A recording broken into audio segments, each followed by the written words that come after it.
Atas nama Bapa dan Putra dan Roh Kudus. Kristus Anesti. Alitos Anesti. Kristus telah bangkit, benar telah bangkit. Selamat bertemu kembali dengan saya, Episkop Daniel dari Nikopolis, pemimpin dan pendiri dari Gereja Ortodoks Indonesia.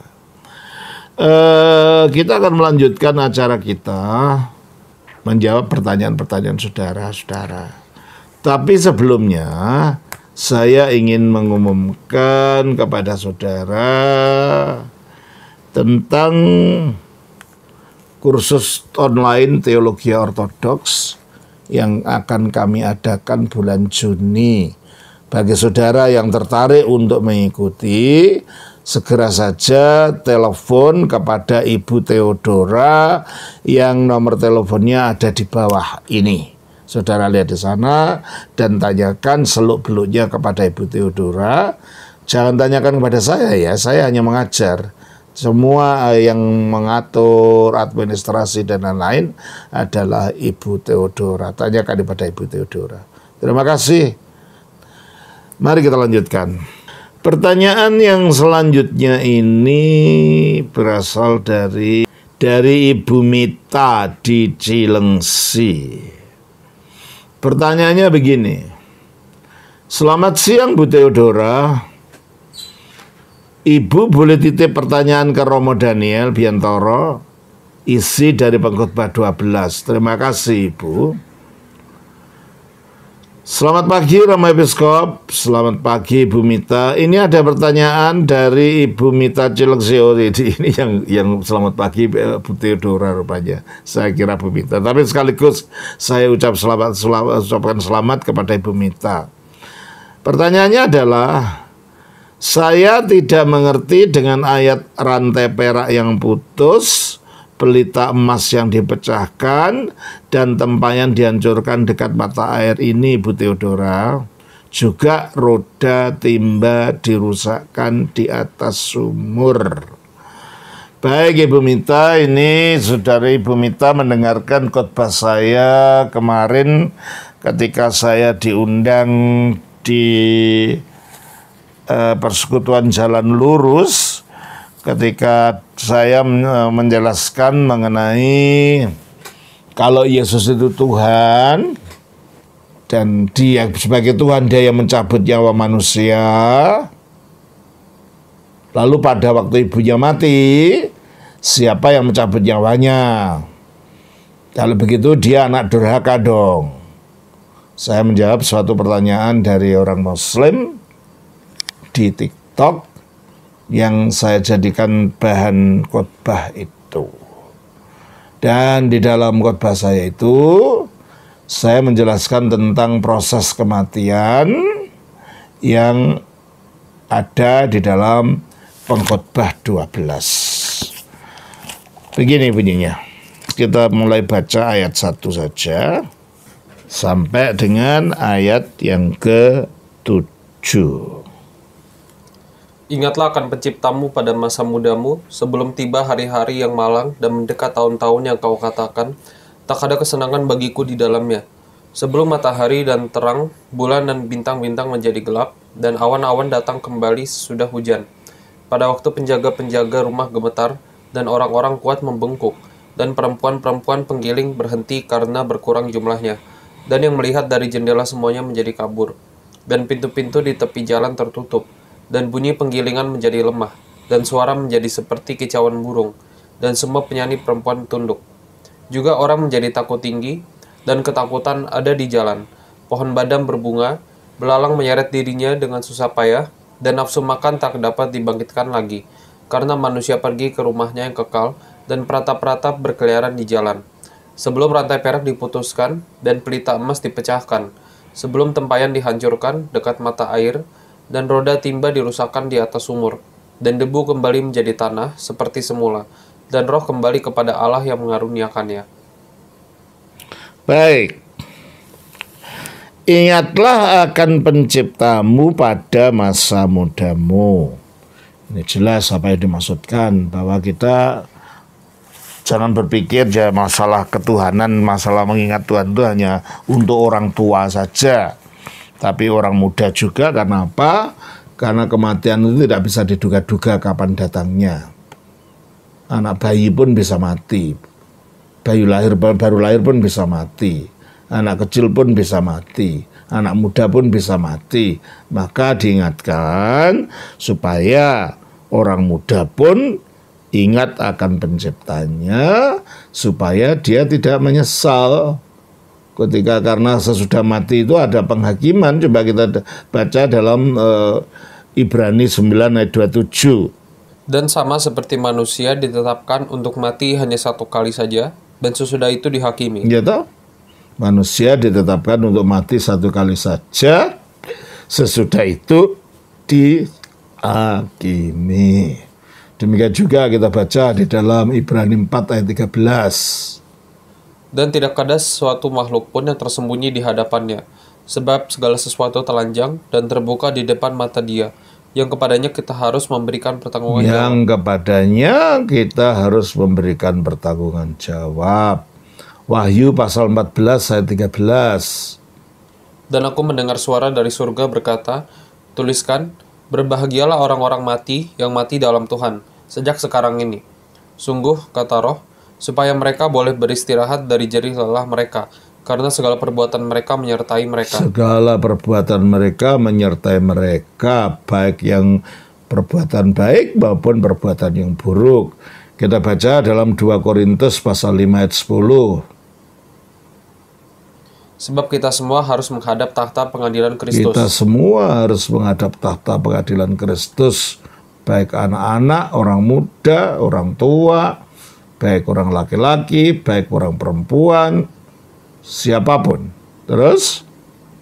Supaya setiap orang memperoleh apa yang patut diterimanya, sesuai dengan yang dilakukannya dalam hidupnya ini, baik ataupun jahat.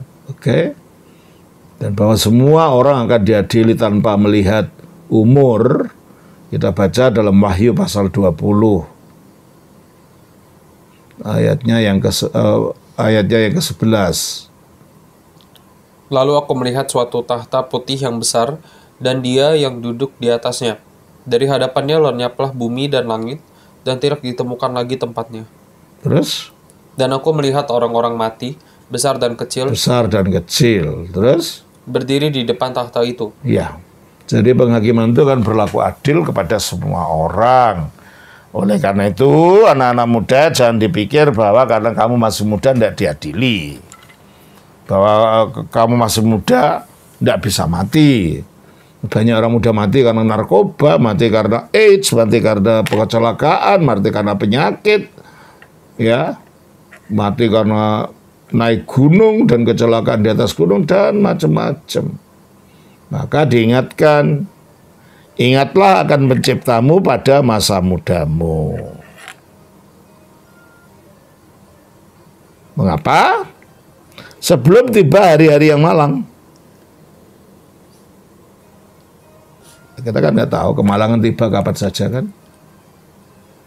Nah, kalau kemalangan tiba dan kita tidak bersiap di dalam berbakti kepada Allah, di dalam cinta kepada Allah, di dalam taat kepada Allah, ya kita menyesal. Ya. Sebelum tiba hari-hari yang malang dan mendekat tahun-tahun yang kau katakan tak ada kesenangan bagiku di dalamnya. Yaitu tahun-tahun ketika kita menjadi tua.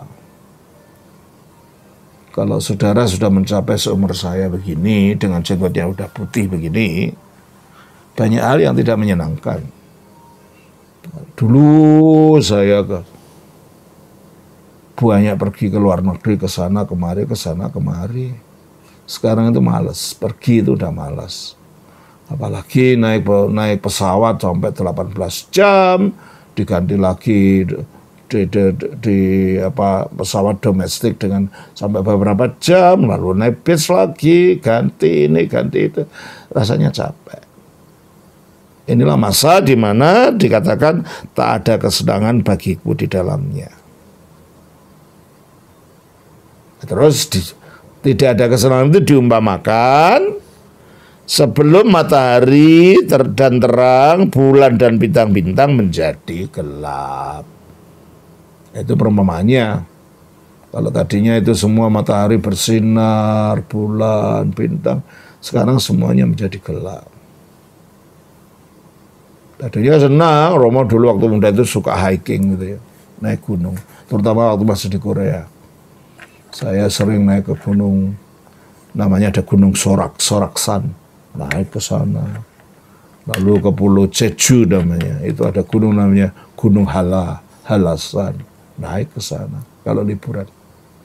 Tapi sekarang jangankan naik gunung, jalan berapa meter aja kakinya udah sakit, sudah tidak mungkin. Nah itulah apa yang tidak enak, itulah yang digambarkan matahari dan terang, bulan dan bintang menjadi gelap. Dan awan-awan datang kembali sesudah hujan. Nah, baru saja hujan, lalu awan datang kembali, jadi semuanya jadi gelap gitu. Itu perumpamaan saja ini. Semua menjadi gelap, kehidupan penuh dengan kegelapan, penyakit, makan sudah tidak tahu apa yang ingin dimakan, ya toh? Tidur sudah tidak bisa nyenyak, apalagi kalau orang diabetes seperti saya, setiap malam itu 4-5 kali harus bangun untuk ke kamar kecil, diganggu oleh keinginan untuk buang air kecil, jadi tidak bisa nyenyak tidur itu, sehingga kalau bangun badannya lemah, sakit, ya itu ya. Menjadi gelap dan awan datang kembali sesudah hujan. Ayat 3, pada waktu penjaga rumah gemetar. Rumah itu tubuh ini, diumpamakan sebagai rumah. Penjaganya apa? Penjaga keseimbangan tangan, kedua tangan ini. Penjaganya rumah gemetar, itulah tangan yang sudah mengalami apa itu? Tremor.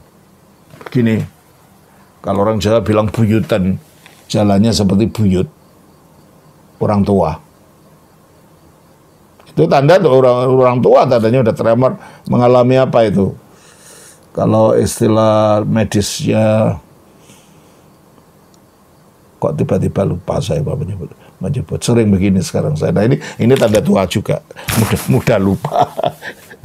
Tanda tua, ya. Mengalami seperti Parkinson gitu ya, sakit Parkinson, tangannya bergetar gitu ya.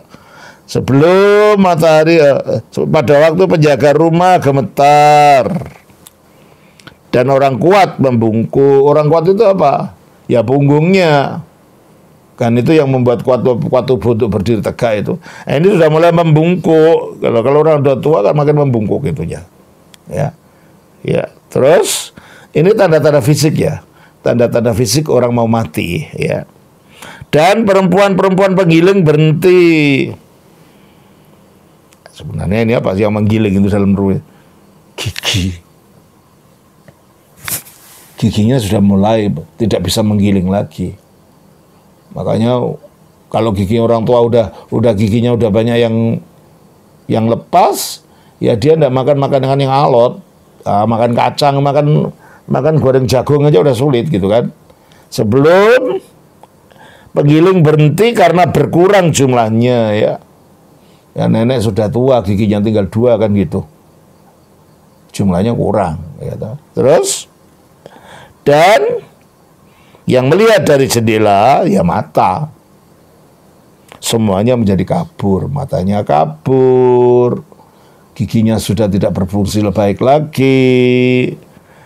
Dan pintu-pintu di tepi jalan tertutup. Udah, oleh banyak pintu tertutup, semuanya kelihatannya sepi gitu ya.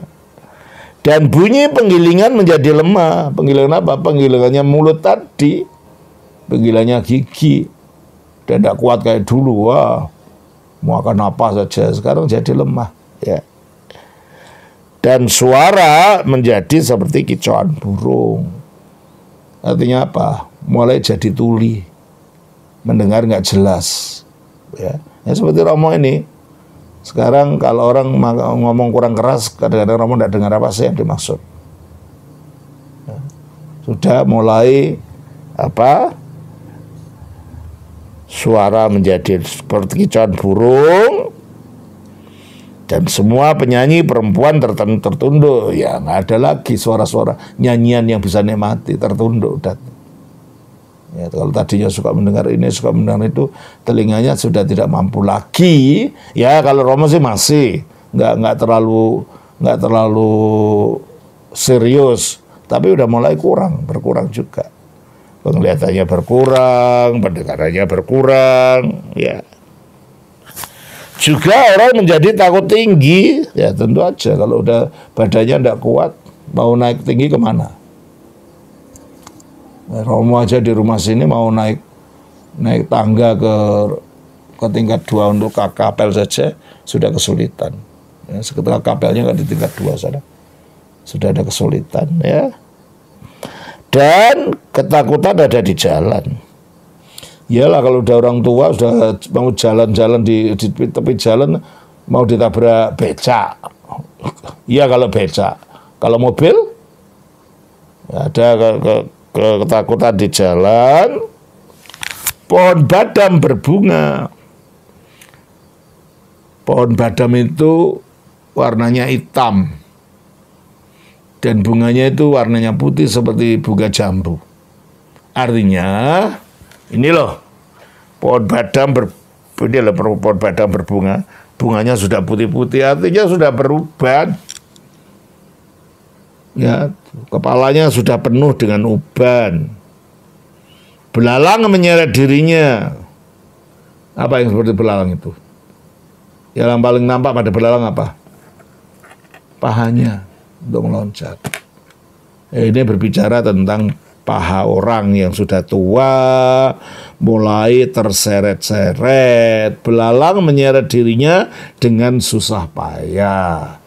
Romo juga udah gitu. Kalau dulu suka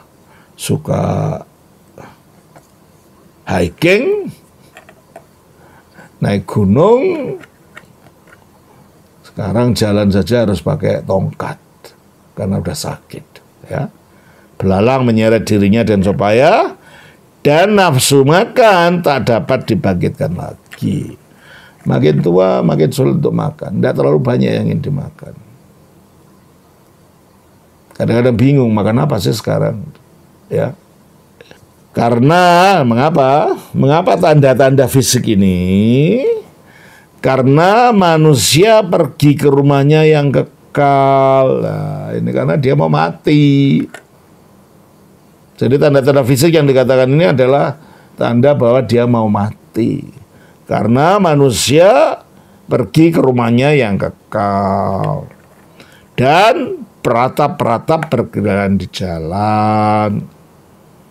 Maksudnya apa? Di zaman Israel kuno, kalau ada orang mati, mereka menyewa orang untuk meratapi yang mati.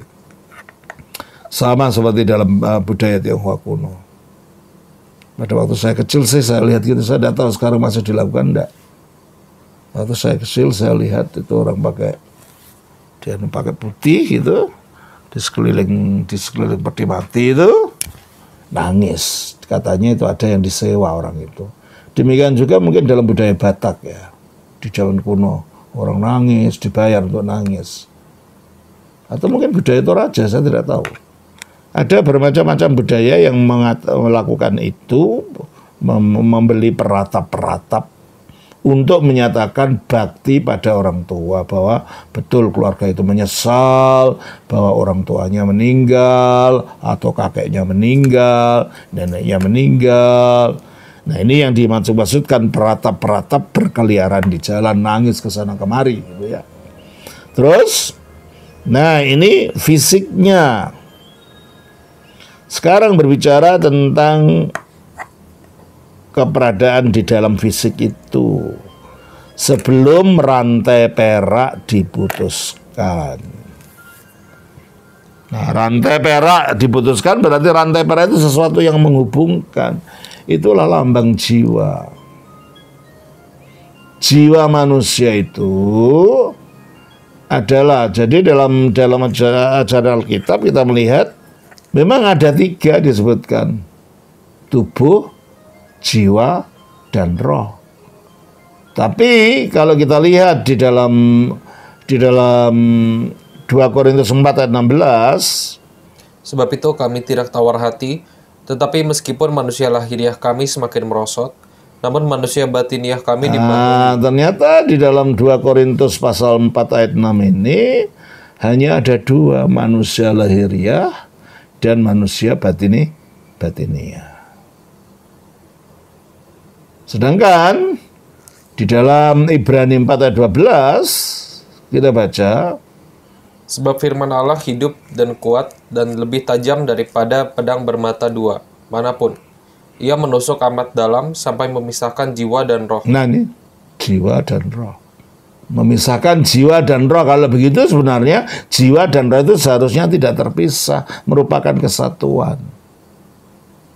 Oleh sebab itu dikatakan di dalam Matius 10 ayat 28, Dan janganlah kamu takut kepada mereka yang dapat membunuh tubuh, tetapi yang tidak berkuasa membunuh jiwa. nah, berarti ketika tubuh terbunuh, jiwa tidak terbunuh. Ketika tubuh mati, jiwa tidak mati. Berarti ketika orang mati, yang tidak ada adalah jiwanya dari tubuh itu. Menurut Matius 10 ayat 28. Yakobus 2 ayat 26. Sebab seperti tubuh tanpa roh adalah mati, demikian jugalah iman tanpa perbuatan. Jadi kalau menurut ayat ini, yang tidak ada pada waktu orang mati adalah rohnya. Tetapi menurut Matius tadi 10:28, yang tidak ada pada waktu orang mati adalah jiwanya. Berarti jiwa dan roh itu merupakan kesatuan. Kenapa disebut berbeda? Jiwa adalah kulitnya roh, bagian luar dari roh. Roh adalah inti dalam dari jiwa. Oleh karena itu, keduanya itu bisa dianggap merupakan satu kesatuan. Oleh karena itu, 2 Korintus 4 ayat 6 tadi berbicara tentang manusia batiniah dan manusia jasmaniah saja. Nah, jiwa adalah perangkat batiniah manusia yang menghubungkan manusia ini dengan alam sekitarnya secara horizontal. Oleh karena itu, di dalam ayat ini dikatakan, ayat Pengkhotbah 12 ayat 6 ini, sebelum rantai perak diputuskan. Rantai perak ini adalah gambaran jiwa tadi, yang menghubungkan manusia secara horizontal untuk manusia dapat mengenal sesama makhluk. Ini dengan diikatnya manusia dengan rantai perak atau jiwa ini, disitulah manusia masih milih hidup. Karena nyawa ini atau jiwa ini yang menyalurkan hidup yang berasal dari roh. Nah, terus, dan pelita emas dipecahkan. Dan roh yang terdalam di dalam diri manusia itu digambarkan sebagai pelita emas, karena roh manusia itu diciptakan menurut gambar dan rupa Allah. Dan Allah itu roh. Kalau manusia itu diciptakan menurut gambar dan rupa Allah, berarti gambar dan rupa Allah yang ada pada manusia itu ya di dalam rohnya. Padahal Alkitab mengatakan mengenai rohnya manusia itu, mengenai keberadaan Allah ini di dalam 1 Yohanes 1 ayat 5. Dan inilah berita yang telah kami dengar dari Dia dan yang kami sampaikan kepada kamu. Allah adalah terang, dan di dalam Dia Allah itu cahaya, Allah itu terang. Maka rohnya manusia yang diciptakan menurut gambarnya Allah itu juga berwujud terang ini, yang digambarkan berwujud seperti pelita emas. Oleh karena itu, ketika orang-orang melakukan semadi atau apa, sampai mereka melihat terang, itu yang dilihat bukan Allah. Mereka keliru kadang-kadang menyamakan itu Allah. Bukan, itu rohnya sendiri. Belum sampai bertemu dengan Allah. Jadi yang mereka melihat terang itu, yang kadang dikatakan golek kencono, artinya boneka emas. bahasanya orang kebatinan. Mereka melihat golek kencono, melihat boneka emas. Itu bukan Allah itu rohnya sendiri. Karena roh ini adalah ciptaan menurut gambar Allah, yang Allah itu adalah terang, maka roh itu wujudnya terang seperti emas. Ya, maka dikatakan pelita emas. Jadi yang dimaksud dengan perak tadi adalah nyawa yang menyambungkan tubuh dengan roh, yang menjadi aliran kehidupan yang membuat manusia sadar akan lingkungan horizontalnya.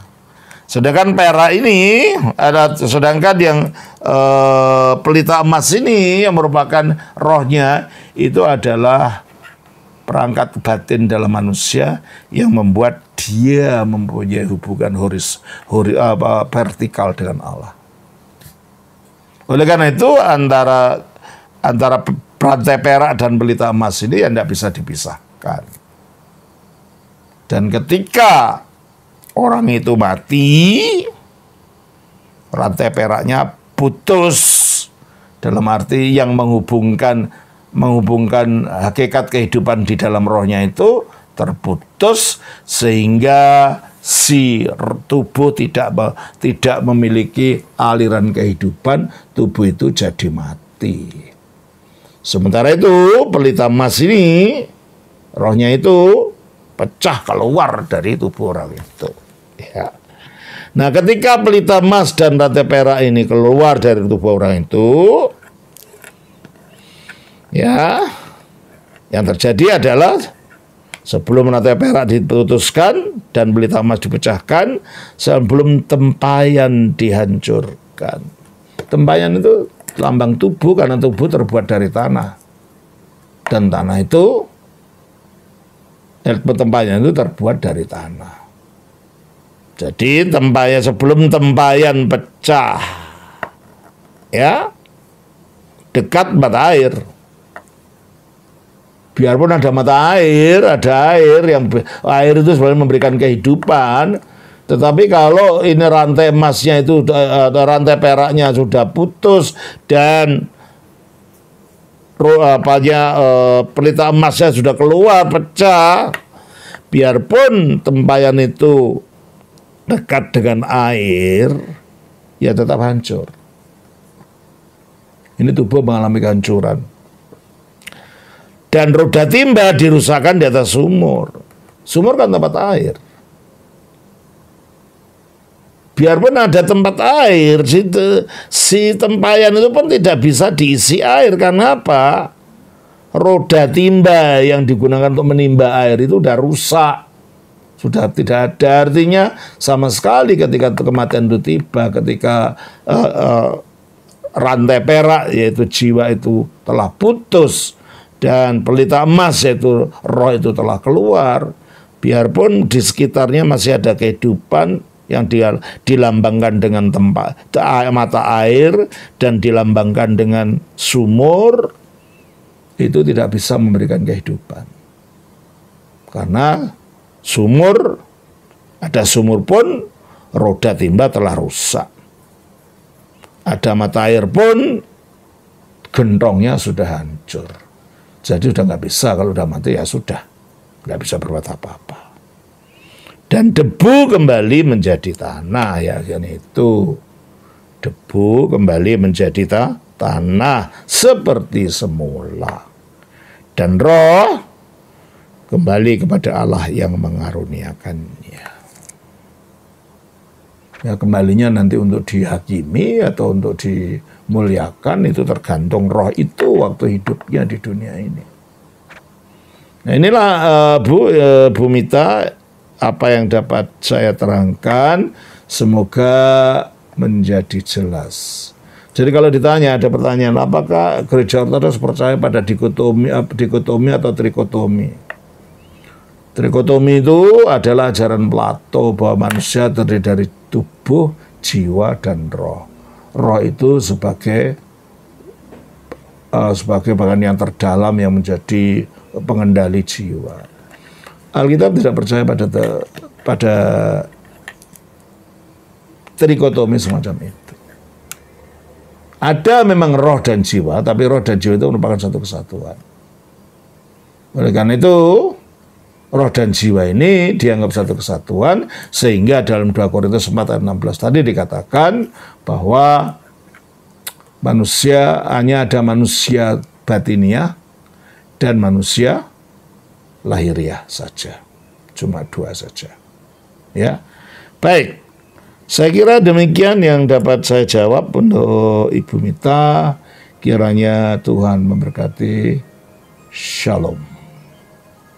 Selamat Bapa, Putra, Roh Kudus. Amin.